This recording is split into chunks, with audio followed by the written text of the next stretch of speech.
كل دقيقة بتمر عليك وانت بتذاكر هتحس بقيمتها والله العظيم قدام. كل يوم قافل على نفسك باب الأوضة ومنكب على المذاكرة وحارم نفسك من خروجات وحاجات كتير، والله العظيم لربنا يكبر بخاطرك بحق الأيام دي.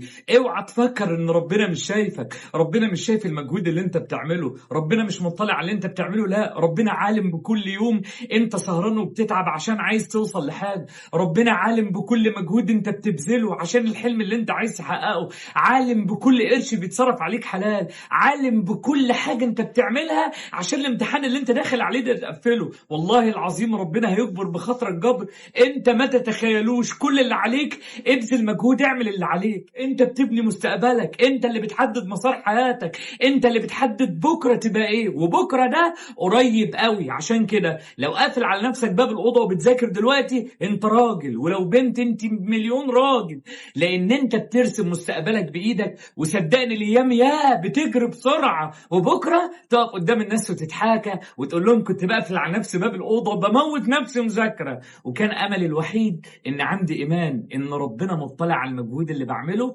وربنا هيجبر بخاطري، ربنا يجبر بخاطر كل بني ادم بيمتحن. منشن كل واحد بيمتحن وقول له ربنا معاك، هيجبر بخاطرك ان شاء الله. اوعى تضيع وقت لا في شيء غير مفيد ولا مع شخص غير مفيد، لان ده جزء من عمرك ضايع. احرص على ما ينفعك واستعن بالله ولا تعجز. هذه القاعدة الكبرى في التعامل مع الأهداف. لازم تكره نفسك على الدراسة.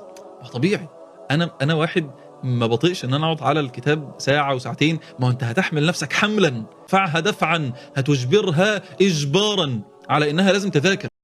كام مرة رحت الامتحان مش مذاكر قوي واتكعبلت في اصحابك بالصدفة ولقيت معاهم كام سؤال، بصيت عليهم ودخلت لقيتهم في الامتحان. كام مرة قلت المادة دي تقيلة ومش هقدر اخلصها، ولما تبدأ فيها تلاقي نفسك خلصتها احسن من المواد التانية. كام مرة قلت هذاكر الكام امتحان دول يمكن يجي حاجة منهم، وفجأة تلاقي نص الامتحان منهم. كام مرة قلت انا مش هجيب تقدير في المادة دي، وسبحان الله تلاقي نفسك اكتر مادة جايب فيها تقدير. كام مرة رحت الامتحان معيط من صعوبة المادة، وبعد الامتحان تكتشف انها عدت بكرم ربنا ولطفه. كام مرة دخلت الامتحان مش مذاكر غير شوية أسئلة وتلاقي الامتحان منهم. اللي عايز أقوله لك يا صديقي، في وسط زحمة الامتحانات دي والتعب هتلاقي لطف من ربنا محوطك، يبعت لك طاقة تكمل بها. عالم بحالك قد إيه أنت بتحاول، قد إيه أنت بتعافر وبتعمل اللي عليك، قد إيه طاقتك خلصت ومش قادر تكمل. بس افتكر الآية دي كويس، لا يكلف الله نفسا إلا وسعها. طالما ربنا وصلك للمرحلة دي يبقى عالم إنك هتقدر عليه. حاول يا صديقي وتأكد إن لطف ربنا معاك وهيصيبك بأي شكل من الأشكال، بس أنت حاول.